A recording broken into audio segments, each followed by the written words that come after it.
Hey everyone. Today, I'm going to show you how to fix the Instagram Reels lag problem on iPhone.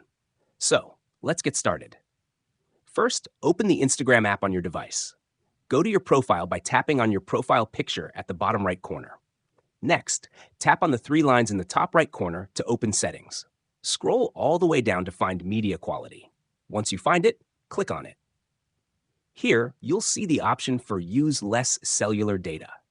If this is enabled, it could be the reason your Reels are lagging.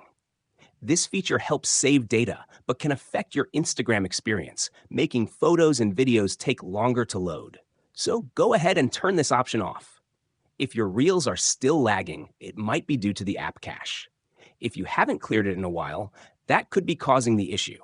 The best solution is to reinstall the app. Just delete Instagram from your device and head over to the App Store to download it again. This will give you a fresh install with the latest updates. Lastly, make sure your internet connection is stable. Whether you're using Wi-Fi or mobile data, a slow connection can lead to lagging issues. Instagram Reels require a good internet speed to load properly. So, those are 3 effective methods to fix your lagging Instagram Reels on your iPhone. If you found this video helpful, give it a thumbs up and subscribe to our channel for more tech tips. Thanks for watching.